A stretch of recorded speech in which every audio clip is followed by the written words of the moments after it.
Assalamualaikum warahmatullahi wabarakatuh. Salam lakbet konslet. Menyambung kemarin video yang kemarin saya upload itu, nanti bakal saya bahas itu lanjutan yang kemarin Om. Gimana? Kemarin kan kita udah pilih cara pemilihan karakter burung lakbet jantan. Itu yang kayak gimana sih? Nah, kali ini saya bahas jenis-jenis tahapan untuk fase burung jantan itu seperti apa sih gitu. Jadi gini Om, saya bahas itu pertama itu jantan, fasenya itu yang pertama itu burung fighter. Kalau burung fighter itu dia tipikalnya dia ngotot, tarung, ya yang sudah hal-hal layak umum lah, yang ngoek-ngoek, masih kadang-kadang suka ngepak sayap, burungnya ngotot, intinya terlalu ngotot dia bunyinya. Nah, sudah fase kedua yaitu fase dimana dia tuh burung menjadi sardot. Tahapannya itu menjadi cara mencetak konslet itu yang kedua tuh jadi sardot.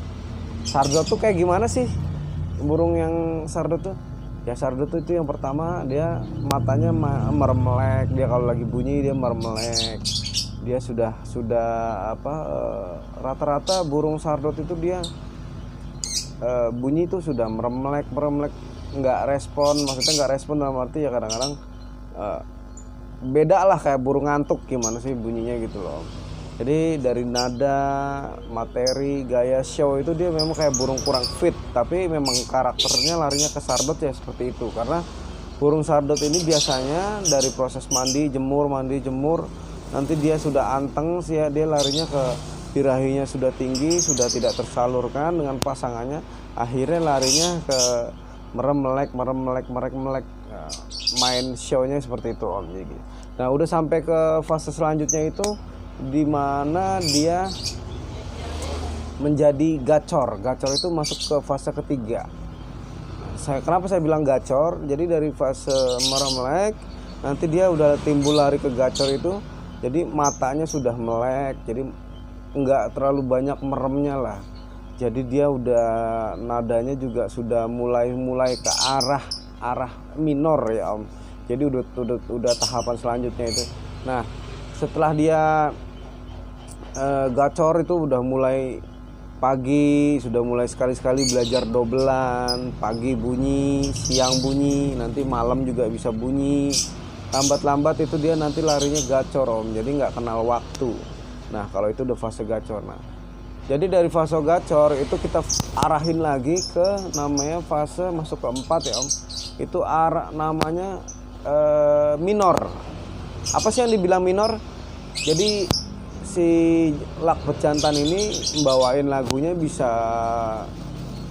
2-3 lagu dengan utama dengan gayanya yang istilahnya yang udah masa bodoh, yang udah cuek, sudah, tapi nadanya masih minor ya, belum terlalu istilahnya ngeluarin bahasa perut ya. Jadi belum terlalu full banget. Kalau buat saya tuh masih minor, dia bisa ngebawain 1-2 lagu lah gitu. Jadi masih lagunya itu masih acak-acakan, bisa 2-3 lagu lah ya. Nah, yang dibilang minor itu dia utamanya beda nadanya dulu dengan lakbet seperti biasa, kayak misalnya masih tahap penggacoran, tahap gacor, tahap sardot, beda nadanya Om. Dia sudah masuk ke arah konslet misalnya. Tinggal finishingnya, nanti setelah finishingnya jadi dari tahap minor, kalau udah jadi finishing itu lari full konslet. Jadi tahapan selanjutnya itu kelima, full konslet. Nah, sudah full konslet yang udah kita tahu lah seperti apa namanya burung konslet itu, udah jeda rapet, durasi mawah, durasi walaupun durasi standar, tapi sudah tidak peduli dengan lawan, dengan lingkungan sekitar, burung sudah cuek, masa bodoh, mau dimanapun dia bunyi. Nah, itu yang dibilang burung konslet. Nah, sudah masuk ke fase konslet ya. itu pasti orang pasti bakal dipertaruhkannya itu di jalan di lapangannya atau tidak. Gimana sih cara buat jalan lapangan, nanti besok-besok kita akan bahas Om. Tapi saya sekali ini akan bahas masalah fase di mana 1, 2, 3, 4, 5, 6 terakhir di N itu. Nah, jadi tahapan jantan seperti itu. Jadi udah masuk fase konslet, terakhir itu masuk fase akut. Ke-6, fase akut itu udah mulai banyak trouble, kayak misalnya nadanya sudah mulai putus-putus, show-nya sudah jengklak, kalau kena angin dia kosong, macem-macem penyakit jantan. Karena kalau jantan itu expired Om, bisa setelah full konslet itu akut itu bisa innalillahi bisa gitu. Nah, banyak orang-orang yang sering WA, sering minta masukan ke saya, gimana sih Om, burung saya tuh udah akut, gimana saya bisa balikin lagi.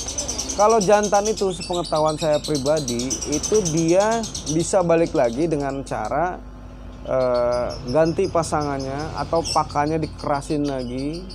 Jadi atau kalau belum sampai kejadian akut, itu akutnya itu ditahan. Artinya jangan dia full kiloan, jangan dibikin selalu bocor. Misalkan di rumah dibocor atau dibocorin gitu ya, pagi siang malam mau di mana, mau dengar suara burung bunyi apa di lapangan pun kita bisa siasatin. Gimana caranya? Bisa ditaruh di ruangan sendiri, bisa lampunya dimatikan, terus juga bisa dikerodong mungkin.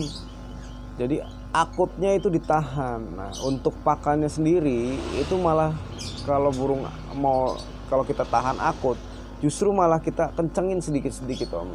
Banyak kok pakan yang bisa bikin dia menunda keakutannya dia itu bisa banyak. Kayak misalkan contohnya ya bisa jadi kayak pakan warung banyak Om, bisa konik, kolkoin itu bisa. Intinya dia banyak yang mengandung kenarisit ya. Terus dia bisa banyak mengandung gabah Bangkok, karena gabah Bangkok itu bikin factor. Jadi kuncinya itu Om, bikin factor, bikin durasi. Tapi dia kesadaran konsletnya itu mulai turun nanti kan. Dia nggak full akut, nanti baru kita ganti kiloan lagi. Jadi akutnya itu kita tarik ulur. Karena kalau pribadi saya, jantan itu masa enaknya terus masa track recordnya ya, saya pikir jantan itu paling kuat itu 2-3 tahun. Jadi kalau burung udah konslet itu, kalau saya pribadi itu paling 2 tahun lah Om. Paling bagus itu top performnya 1 tahun. Kalau kita rawatannya bagus, kita tahu tarik ulur, jangan sampai dia taruh akut, bisa sampai 2 tahun bahkan 3 tahun bisa.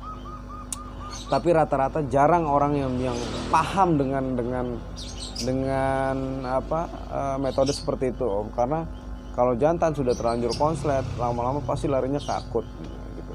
Makanya saya selalu jual burung, saya nyetak beberapa konslet gitu ya, saya jual itu dengan keadaan fresh. Jadi intinya si pembeli itu dia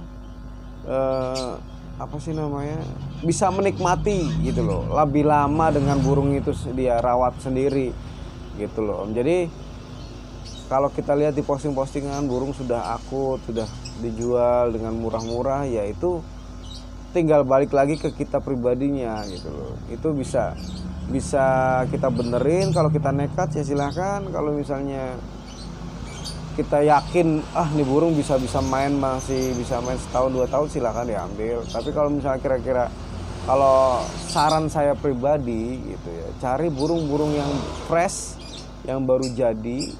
Ya, memang di situ bakal acak-acakan nanti. Artinya acak-acakan tuh bakal ya kadang banyak trouble. Tapi nanti kalau kita udah tahu selahnya, udah tahu kesehariannya dia, udah tahu gaya mainnya dan macam-macam, istilahnya gaya main, kebiasaannya dia, nanti kita bakal tahu sendiri, bakal enak sendiri. Karena kalau jantan baru jadi itu memang fasenya begitu. Kalau misalkan jantan baru ngunci nih, terus dia kawin, dia buang telur, rusak, factor lagi. Nah itu kita selah-selahnya nanti saya akan bahas kasih itu Om. Jadi intinya kayak gitu ya, mudah-mudahan bermanfaat ya Om. Karena saya bikin video di sini tujuannya tuh memang awalnya buat berbagi Om. Mudah-mudahan bermanfaat ya. Jangan lupa like, comment, and share di YouTube saya. Mudah-mudahan semua apa yang saya sampaikan itu berdasarkan pengalaman pribadi saya ya.